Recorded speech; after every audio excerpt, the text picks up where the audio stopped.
Salut! Aujourd'hui, je vous fais une vidéo pour vous expliquer pourquoi je ne fais plus de naturopathie. Pourquoi? Parce que pour moi, c'est quelque chose que j'adore, qui a complètement changé ma vie.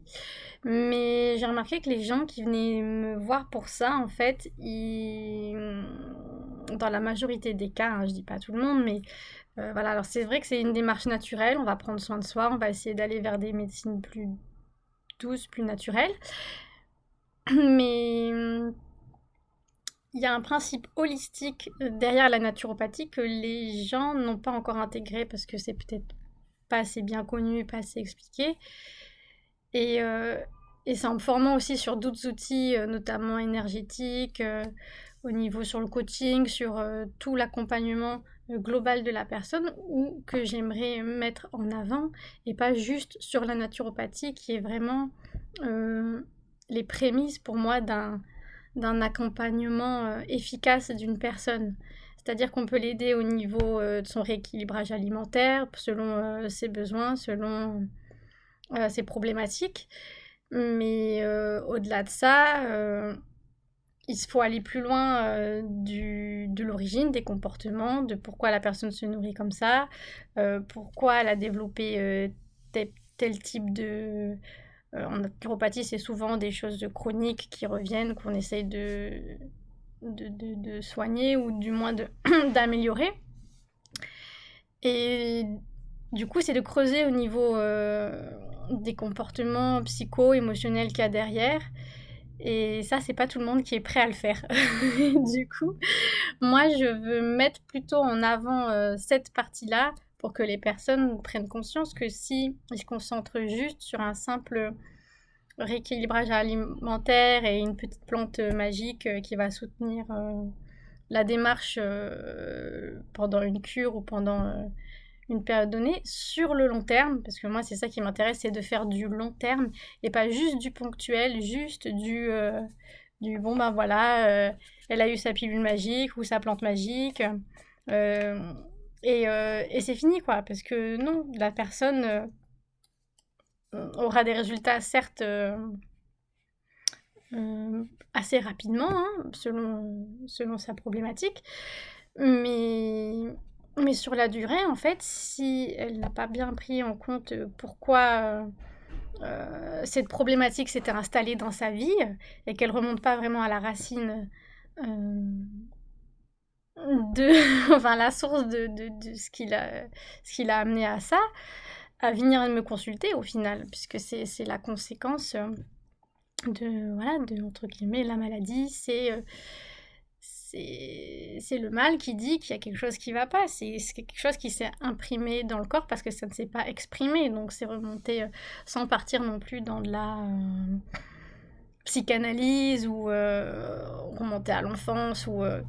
Mais ça peut éventuellement, voilà, il y a toujours des questions sur comment on est né, comment on a grandi, quelles sont les croyances en fait, les schémas qui se sont intégrés dans notre système et dans notre processus, pour voir comment on peut les déblayer, les déconditionner et repartir sur quelque chose de plus léger. Voilà. Donc, voilà, dans mon activité, aujourd'hui, je ne mets plus la naturopathie en avant parce que pour moi, c'est un soutien, c'est une base, puisque derrière ça, au fond de cette démarche, il y a quelque chose d'holistique où on aime aller à la source du problème. Mais psychologiquement, pour les personnes qui viennent vers moi, je préfère mettre en avant le côté démarche de vouloir changer de vie et de vraiment vouloir changer de comportement. Et après, ça va inclure les rééquilibrages, les déblayages énergétiques et tout ce qui s'ensuit. Et faire des vrais accompagnements sur 3 mois et pas juste une séance ponctuelle qui, au final, va donner des pistes pour les mois qui suivent, mais qui, à la longue, va, va pas forcément empêcher ces schémas de revenir et de, de repartir voilà, à l'ancienne, quoi. Un peu comme l'humanité actuellement où voilà, on est entre la scission de on repart comme avant ou on essaie de faire quelque chose de nouveau.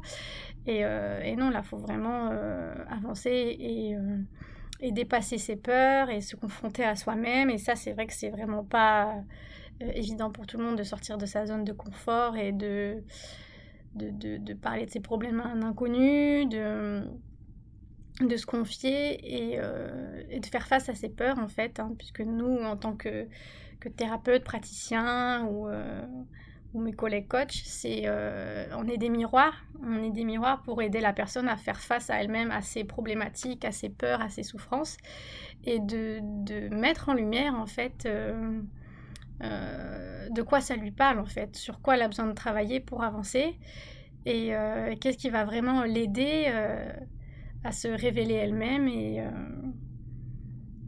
à avoir la vie qu'elle souhaite, la santé qu'elle souhaite, le corps qu'elle souhaite, l'entourage qu'elle souhaite, parce que tout est pris en compte, hein. On ne se limite pas juste à l'alimentation, juste à faire du sport, c'est vraiment aussi les relations qu'on a avec les autres, la relation qu'on a avec nous-mêmes, hein, parce que ça commence par là. Moi, c'est quand j'ai commencé à m'intéresser à la CNV, la communication non violente, je me suis rendu compte que ça a changé ma vie d'ailleurs, que la personne avec qui on était le plus violent, c'était nous-mêmes, hein.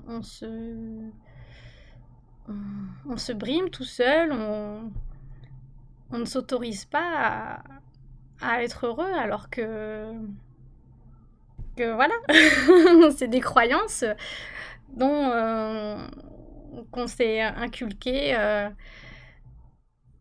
que ce soit à l'école ou avec les parents, le système familial, ou même un peu comme nous on est en Europe, on a quand même ancré par le système judéo-chrétien de la culpabilisation,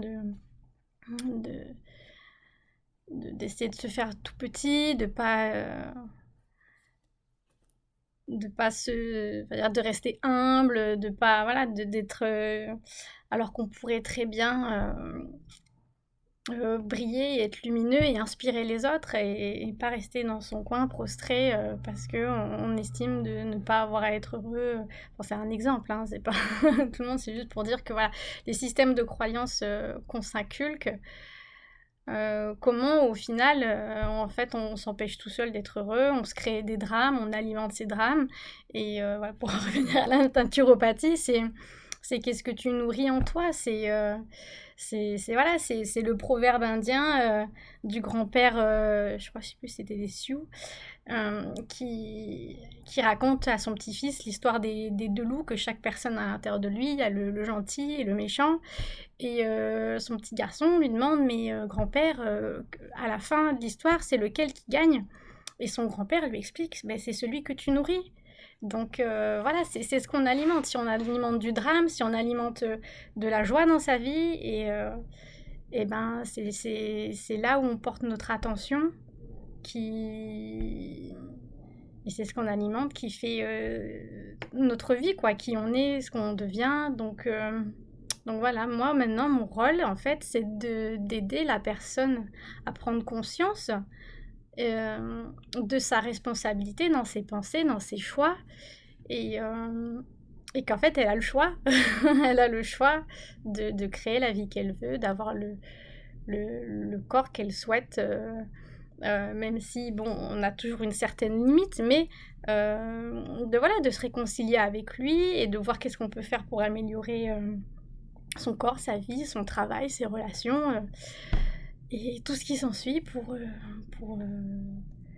avoir une vie au top, quoi, et s'éclater et profiter, peu importe ce qui se passe à l'extérieur, parce qu'on on est maître à l'intérieur de nous-mêmes de ce qu'on ressent et de ce qu'on pense, et c'est ça qui fait tout, quoi. On est là pour apprendre la vie, et c'est, voilà, en incarnant pleinement et en appréciant le moment présent aussi, on se rend compte de la chance qu'on a, en fait. Donc voilà. Donc je ne fais plus simplement de la naturopathie, mais j'ai envie d'aider vraiment les gens à se révéler eux-mêmes et à avoir une vie au top. Voilà, je vous souhaite une bonne journée.